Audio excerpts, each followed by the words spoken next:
Hello students, good morning to all of you. Welcome to my channel Ritu NCERT classes. Friends, आप लोगों को हमारे channel पर junior super TET और UP TET की प्रिपरेशन करवाया जाना शुरू किया गया, जिसमें से हम लोगों ने ब्लड के टॉपिक को पूरा अच्छी तरीके से कवर कर लिया है। कल हमारा ब्लड से संबंधित जो लास्ट टॉपिक बचा था वो था ब्लड ग्रुप, वो भी हम लोगों ने पढ़ लिया। उसी में रक्त के आदान प्रदान में जो सावधानियां थी उस टॉपिक को भी कल हम लोगों ने खत्म कर लिया था। ठीक उसी के साथ हमारा पूरा ब्लड का टॉपिक क्या हो गया, कंप्लीट हो गया है। आज हम लोग उसी ब्लड के टॉपिक से कुछ इंपॉर्टेंट क्वेश्चंस को करने वाले हैं जो किसी न किसी परीक्षा में आए हुए हैं। ठीक, तो आइए, कौन सा है? पहला है थ्रोम्बोप्लास्टिन कहाँ से रक्त स्कंदन के लिए प्राप्त होता है? पहला ऑप्शन है आरबीसी, डब्ल्यूबीसी, मोनोसाइट्स और लिम्फोसाइट्स। कहाँ से प्राप्त होता है? तो हम किसको पकड़ लेंगे? ब्लड क्लॉटिंग को पकड़ लेंगे। ब्लड क्लॉटिंग में क्या था कि आरबीसी डब्ल्यूबीसी प्लेटलेट्स जो थी वो बाहर आती थी, तो सबसे पहले एयर के संपर्क में कौन जाती थी? प्लेटलेट्स जाती थी। यही थ्रोम्बोप्लास्टिन में क्या होती थी? चेंज होती थी। तो इसका हमारा सही ऑप्शन क्या होगा? प्लेटलेट्स। हमारा नेक्स्ट क्वेश्चन है रक्त का वह घटक जो रक्त वाहिनियों में थक्का बनने से रोकता है। ये सारे क्वेश्चन क्या है, हमने आप लोगों को जो हमारे वीडियोस है उसमें अच्छी तरीके से कवर करवा दिए। अब यहाँ पर आप लोगों को एक सही ऑप्शन चूज करना है। रक्त का वह घटक जो रक्त वाहिनियों में थक्का बनने से रोकता है, एंटीबॉडी है कि थ्रोम्बिन है, हीमोग्लोबिन है कि हेपेरिन है? इसमें कौन सा होगा? हेपेरिन होगा। मानव में आरबीसी का जीवन काल कितना होता है? इसको बहुत अच्छी तरीके से ट्रिक से करवाया है। आरबीसी का जीवन काल कितना होता है? 80 दिन होता है कि 90 दिन होता है कि 120 दिन होता है कि 60 दिन होता है? कौन सा ऑप्शन सही होगा? तो इसमें सही ऑप्शन होगा 120 दिन। ठीक, मानव रक्त में प्लाज्मा की कितनी मात्रा होती है? मानव रक्त में प्लाज्मा की मात्रा पासे प्लाज्मा, पासे पीला, पासे 55 से 60% होती है। इसमें कोई ऑप्शन मिल रहा है? 26 से 30%, 55 से 60%, यही हमारा ऑप्शन क्या होगा? सही होगा। बाकी 70 से 75 गलत होगा, 80 से 85 गलत होगा।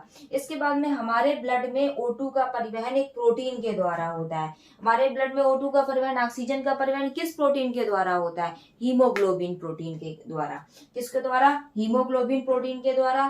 ठीक, इसके बाद में क्या है कि औसतन एक मानव शरीर में ब्लड का भार शरीर की तुलना में लगभग कितना होता है? 7 से 8%, 10 से 11%, 15 से 16%, 17 से 22%। इसमें कौन सा सही होगा? इसमें सही होगा 7 से 8%। और यहीं पर अगर ब्लड ना लिख के लिखा हो, वाटर लिखा हो या पानी लिखा हो, तो यहाँ स्वस्थ व्यक्ति का बीपी कितना होता है? एक स्वस्थ व्यक्ति का जो रक्तदाब होता है वो कितना होता है?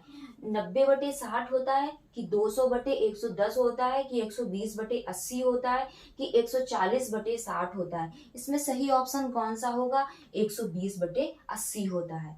नेक्स्ट है ब्लड का कौन सा घटक फूड, कार्बन डाइऑक्साइड और नाइट्रोजन युक्त कचरे का परिवहन करता है?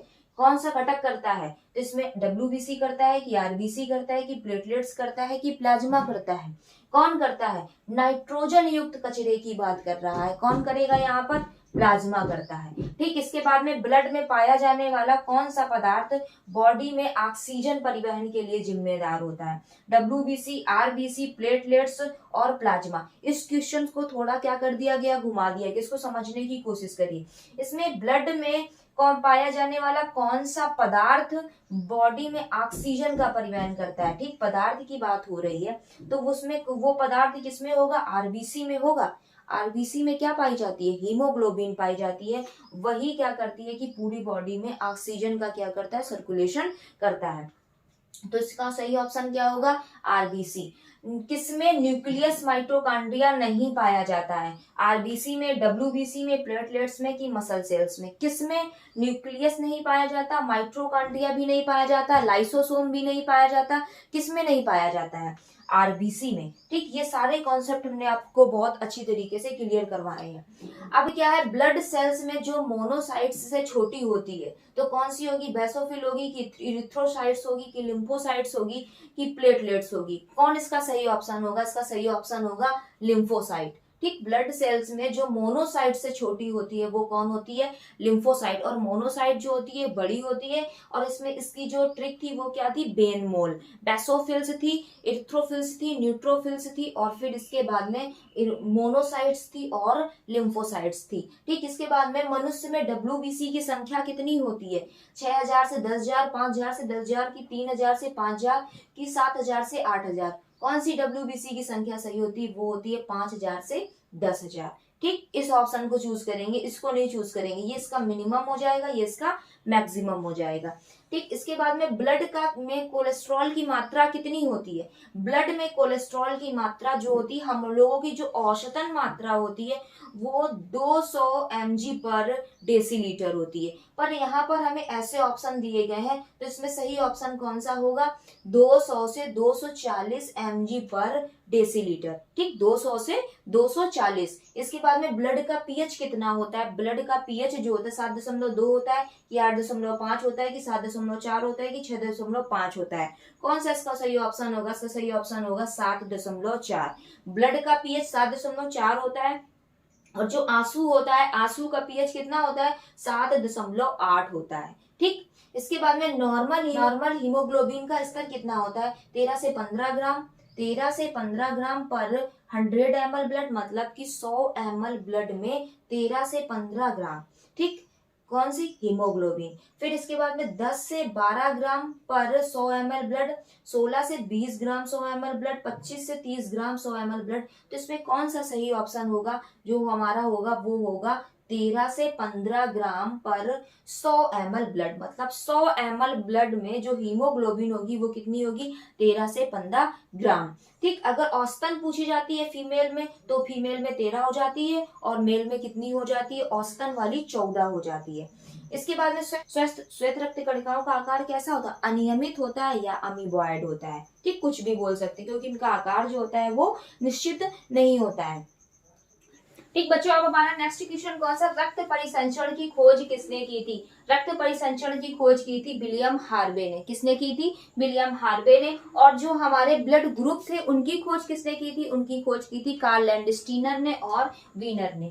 ठीक, और क्या है यहाँ पर, एडवर्ड जेनर दिया गया है। एडवर्ड जेनर ने किसकी खोज की थी, चेचक के टीके की खोज की थी। और जो जोसेफ लिस्टर थे उन्होंने एंटीसेप्टिक सर्जरी या शल्य चिकित्सा की खोज की थी। और जो ग्रेगर जॉन मेंडल थे उन्होंने अनुवांशिकी की खोज की थी। ठीक, अब हमारा नेक्स्ट क्वेश्चन कौन सा है, एक व्यक्ति की आरबीसी में ए और बी एंटीजन है, तो इसमें एंटीबॉडी क्या होगी, ए होगी, बी होगी कि ए बी होगी कि कोई नहीं होगी। तो इसमें कौन सी एंटीबॉडी होगी, तो इसको करके हम देख लेते हैं कि हम क्या करेंगे। हमने आरबीसी बना ली, ऐसे आरबीसी होती है, आरबीसी में कौन सा ए एंटीजन भी है, हमने ए एंटीजन बना लिया। ठीक, और आरबीसी में क्या है कि इसी में बी एंटीजन भी है, इसको बी सी में बना लिया। ठीक, तो ए वाला भी बना लिया, बी वाला भी बना लिया। अब इसके बाद में इसमें एंटीबॉडी पूछी गई है, तो आप सोचिए अगर आप जो हमारी एंटीबॉडी होती वाई शेप की होती है, तो हमने इसको बना दिया। अगर हम एंटीबॉडी को यहाँ पर ऐसे बना दें, ये वाली हम एंटीबॉडी ले लें जिसका ये जो साइड है वो ए शेप की है, तो ये क्या होगी, एंटीबॉडी क्या होगी, ब्लड में तैरती रहेगी। बाई चांस कभी ना कभी इससे क्या हो जाएगी, इससे ऐड हो जाएगी, जिससे ब्लड क्या हो जाएगा, क्लॉट हो जाएगा, और इससे व्यक्ति की क्या होती है, मृत्यु हो सकती है। ठीक, तो यहाँ पर क्या करेंगे, ये वाला भी यहाँ पर नहीं होगा, क्योंकि ये इससे क्या हो सकता है, ऐड हो सकता है। ये दोनों ब्लड में रहते हैं, क्योंकि एंटीजन और एंटीबॉडी ये दोनों हमारे कहाँ पर होते हैं, ब्लड में ही तो होते हैं।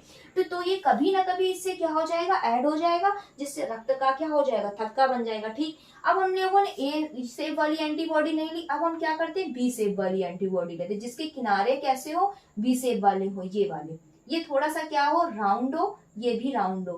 ठीक, तो जब हम ये वाली एंटीबॉडी लेते हैं, तो यहाँ पर क्या है कि जब ये एंटीबॉडी घूमते घूमते बाई चांस कभी इसके संपर्क में आई, और इससे क्या हो गई, जो ये हमारे राउंड शेप बने हैं इनसे ये ऐसे हो गई, ऐड हो गई, इनसे क्या होगी, कनेक्ट हो गई, तो क्या हो जाएगा, हमारे ब्लड का थक्का बन जाएगा, जिससे मृत्यु भी हो सकती है। तो क्या करेंगे कि यहाँ पर कोई भी एंटीबॉडी नहीं होती है, तो इसका सही आंसर कौन सा होगा, कोई नहीं। एक व्यक्ति की आरबीसी में ए और बी एंटीजन है, तो उसमें एंटीबॉडी क्या होगी, कोई नहीं होगी। ठीक, अब नेक्स्ट क्वेश्चन, यदि माता पिता में ब्लड ग्रुप A इंटू ए, मतलब पिताजी का भी A है माताजी का भी A है, तो बच्चों में संभावित ब्लड ग्रुप क्या होगा। ठीक, तो ये करने के लिए हमें क्या करने के लिए, इन्हें सबसे पहले हमें कैरियोटाइप पता होना चाहिए। तो हम सबसे पहले माताजी का जो ब्लड ग्रुप है A लिख लेते हैं, और जो हमारे पिताजी है उनका भी ब्लड ग्रुप हमने क्या लिख दिया, A लिख दिया। और हमें यहाँ पर बच्चों का ब्लड ग्रुप बताना है कि उनके जो बच्चे होंगे उनमें कौन सा ब्लड ग्रुप हो सकता है। ठीक, ये बताना है। तो हम क्या करेंगे, सबसे पहले इनका कैरियोटाइप देखेंगे। जो हमारा ब्लड ग्रुप ए होता है, ए का कैरियोटाइप क्या होता है, आई ए और I0, ये हमारे ब्लड ग्रुप ए का कैरियोटाइप है। अब हमारे ब्लड ग्रुप बी का कैरियोटाइप क्या होगा, बी का हो जाएगा आई बी और कौन सा हो जाएगा, IB और I0। आप लोग इसको नोटबुक पर अपनी कॉपी पर इसको नोट कर लीजिए। ठीक, अब इसके बाद में हमारा ब्लड ग्रुप क्या है, AB है, तो यहाँ पर इसका जो कैरियोटाइप होगा IA और IB। और जो हमारा ब्लड ग्रुप O होता है उसका कैरियोटाइप IO और IO होता है। अगर आप इस मेथड से क्या है कि ब्लड ग्रुप निकालते हैं, कोई सा भी क्वेश्चन हो कभी भी गलत नहीं होगा, 100% वो क्या होता है कि उसका आंसर सही आता है। ठीक, तो हमने इसको बना लिया। अब हम क्या करेंगे कि जो हमारी माता जी हैं इनका कैरियोटाइप लिख लेंगे। यहाँ पर IA और IA और IO, ये हमारी माता जी का हो गया, और यही सेम पिताजी का रहेगा क्योंकि उनका ब्लड ग्रुप क्या है, A है। ठीक, हमने बना लिया। अब हम क्या करेंगे, पुनेट चार्ट बनाएंगे। पहले इसका इससे मल्टीप्लाई करेंगे। तो हमने क्या किया, यहाँ पे IA लिख लिया और यहाँ पर भी IA लिख लिया, और यहाँ पर क्या किए, 4 खाने बना लिए, और यहाँ पर क्या लिख लिया, IA और IA, ये वाला लिख लिया। ठीक, अब हम क्या करेंगे कि इसका मल्टीप्लाई कर देंगे। तो यहाँ पर क्या आ जाएगा, IA, इसको पूरा भर देंगे, पूरा ब्लड ग्रुप ए का आएगा। मतलब ये चारों बच्चे जो होंगे वो किसके होंगे, ब्लड ग्रुप ए के होंगे। तो यहाँ पर क्या है, 4 बच्चे किसके आए, ब्लड ग्रुप ए के आ गए। ठीक, अब इसके बाद में फिर इसका इससे फिर से मल्टीप्लाई करेंगे। तो हमने यहाँ पर क्या लिखा, IA और I0। ठीक, यहाँ पर ऐसे बनाया और यहाँ पर ये लिख दिया क्या, IA और IA। ठीक, अब IA का मल्टीप्लाई, फिर ये ऐसे आ जाएगा, ये ऐसे आएगा, और यहाँ पर IA और I0 और यहाँ पर I0 IA। ठीक, तो ये भी चारों बच्चे जो होंगे वो ब्लड ग्रुप ए के होंगे। ये वाले भी चारों किसके होंगे, ब्लड ग्रुप, क्योंकि IO और IA इसमें मैच हो रहा है, तो ये ब्लड ग्रुप ए का है ना कि O का। ठीक, तो ये भी चारों बच्चे किस ब्लड ग्रुप के होंगे, ए के। अब हम क्या करेंगे, इसको थोड़ा सा दूसरे कलर से लिख देते हैं। इसका इसमें करेंगे अब, और इसका इसमें करेंगे। ठीक, तो कैसे आएगा, अब हम क्या करेंगे, IA यहाँ पर हमने लिख दिया, यहाँ पे लिख दिया IA और यहाँ पर लिख दिया IA। ठीक, ये बना दिया, ऐसे बना दिया। फिर इसके बाद में यहाँ पर लिख देंगे IA और IO, फिर इसका इसमें करेंगे IA और IA, यहाँ पर IA IO और यहाँ पर IA और IA, फिर से इसको फिल कर देंगे IO। ठीक, तो यहाँ पर भी क्या है, A, तो ये चारों बच्चे की ब्लड ग्रुप किसके होंगे, ए के होंगे। यहाँ पर हम देख रहे हैं कि ज्यादातर बच्चे ब्लड ग्रुप किसके आ रहे हैं, ए के आ रहे हैं। अब हमारा लास्ट बचा, लास्ट में हमने क्या लिख दिया, ये वाला लिख देंगे IA और IO लिख दिया। फिर इसके बाद में इसको ऐसे बना देंगे, यहाँ पर क्या लिख देंगे, IA और IO, इन सबको फिर से भर देंगे। यहाँ पर IA IO। यहाँ पर हम देख रहे हैं कि केवल एक बच्चा जो है वो ब्लड ग्रुप O का है, बाकी जो ये 3 बच्चे हैं ये भी ब्लड ग्रुप ए के हैं। ठीक, तो हम कह सकते हैं कि जो इसका आंसर होगा वो क्या होगा, ए और ओ होगा। अगर माता पिता का ब्लड ग्रुप ए है तो दोनों लोगों का ए है, तो उनके जो होने वाले बच्चे उनमें संभावित ब्लड ग्रुप जो होगा वो ए होगा और ओ होगा। ठीक, इसके बाद हमारा नेक्स्ट क्वेश्चन कौन सा, यदि माँ का ब्लड ग्रुप बी है और पिता का ब्लड ग्रुप ए है, तो हम क्या करेंगे, बिल्कुल जैसे हमने इसको सॉल्व किया है आप लोग इसको सेम ऐसे ही सॉल्व करिएगा। ठीक, तो यहाँ से आपका निकल आएगा कि जब माँ का ब्लड ग्रुप ए होगा, पिता का ब्लड ग्रुप ए होगा, तो उनके बच्चों का संभावित ब्लड ग्रुप जो होगा वो ए बी और ओ होगा। ये हमारे एंड का निशान है। ठीक, तो ये किसका होगा, ये चारों ब्लड ग्रुप के इनके बच्चे हो सकते हैं। सेम जैसे ये पैटर्न ने सॉल्व किया ऐसे करना, तो बिल्कुल आपका क्लियर आंसर आ जाएगा। ठीक, अब हमारा नेक्स्ट क्या है, यदि माता पिता दोनों का, मतलब जो माता जी है पिताजी है, दोनों का ब्लड ग्रुप क्या है, ए बी है, दोनों का ब्लड ग्रुप ए बी है, तो उनके बच्चों का ब्लड ग्रुप क्या होगा? पिताजी का भी ए बी है, माताजी का भी ए बी, तो इनका कैरियोटाइप लिख लो। यहाँ पर आई ए आई बी, इनका क्या है आई ए और आई बी। अब इसका क्या करेंगे, यहाँ पर लिख देंगे आई ए और आई बी, और यहाँ पर ऐसे पुनर्चार्ट बना देंगे, यहाँ पर लिख देंगे आई ए और आई बी। ठीक, इसका से मल्टीप्लाई कर देंगे तो आई ए और आई बी और आई बी आई ए और आई बी और आई बी। तो ये जो बी बी मिल रहा है ये कि कौन सा ब्लड ग्रुप है? बी है। और जो हमारा ए बी मिल रहा है ये ब्लड ग्रुप कौन सा है? ए बी है। ये ए और बी मिल रहा है ये ब्लड ग्रुप कौन सा है? ए बी है। और ये ए मिल रहा है ये ब्लड ग्रुप कौन सा है? ए है। तो यहाँ पर क्या है कि जो इनके बच्चे होंगे वो ए ब्लड ग्रुप के हो सकते हैं, ए बी ब्लड ग्रुप के हो सकते हैं और बी के हो सकते हैं। ये हमारा तीनों किस ऑप्शन में मिल रहे हैं? ये हमारे मिल रहे हैं सेकेंड नंबर पे। सेकेंड नंबर पे है ना ए बी और ए बी, तो हमारा कौन सा सही होगा? ये वाला सही होगा। ठीक, यदि संतान का रक्त वर्ग क्या दिया गया है? ए बी है। मान लिया कोई सन होगी या डॉटर होगी, उनका ब्लड ग्रुप क्या दिया गया है? ए बी दिया गया है। और जो उनके पिताजी हैं, जो उनके फादर है, उनका ब्लड ग्रुप क्या है? ओ है। और जो उनकी मदर है उनका ब्लड ग्रुप हमें बताना है। ठीक, तो हम कैसे पुनर्चार्ट बनाएंगे? तो यहाँ पर हम क्या करेंगे, सबसे पहले यहाँ पर हम पिताजी का लिख देंगे।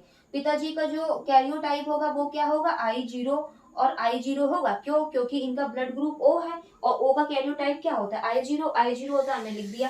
अब संतान बच्चे कहाँ रहते हैं? इन खानों में रहते हैं ना। इनका ब्लड ग्रुप क्या है? AB है। तो इसका मतलब है कि यहाँ पर IA और IB होगा। ये IA और IB होगा, क्योंकि हमें और कोई दिया ही नहीं गया है। AB और कुछ नहीं दिया, केवल AB दिया गया। मतलब कि चारों बच्चे जो हैं वो किस ब्लड ग्रुप के हैं? AB के हैं। तो यहाँ पर हमने लिख दिया, यहाँ पर भी हमने AB ये लिख दिया। अब यहाँ पर क्या माता जी का ब्लड ग्रुप लिखेंगे जो उनके बच्चों से मैच कर जाए? अगर हम यहाँ पर क्या करते हैं कि A रखते हैं तो IA और IO बनेगा, तो वो ब्लड ग्रुप तो A हो जाएगा, AB कहाँ होगा? तो ये भी पॉसिबल नहीं है। अगर हम यहाँ पर क्या करते हैं कि B ब्लड ग्रुप रख देते हैं, IB और IB करके रख देते हैं, तो IB और IO आएगा। वो किस ब्लड ग्रुप के बन जाएगा? वो किस ब्लड ग्रुप का कैरियोटाइप होगा? वो ब्लड ग्रुप के बच्चे होंगे, AB के कहाँ होंगे? तो ये भी सही नहीं है। अगर हम O भी रख देते हैं तो यहाँ पर अगर हम IO माता जी का रख देते हैं, O ब्लड ग्रुप की माता जी मान लेते हैं, तो यहाँ पर तब भी यहाँ पर O ब्लड ग्रुप के बच्चे आ जाएंगे, AB के कहाँ आएंगे? तो हमारा इसका ऑप्शन कौन सा सही होगा? नन ऑफ दीज सही होगा। ठीक, इसका कोई भी ऑप्शन जो हमें दिए गए हैं वो सही नहीं है। ठीक, इसके बाद में क्या, यदि एक RH पॉजिटिव व्यक्ति RH निगेटिव महिला से क्या कर लेता है? विवाह कर लेता है, तो परिणाम स्वरूप उसका जो भ्रूण होगा वो बताइए RH पॉजिटिव होगा कि RH निगेटिव होगा?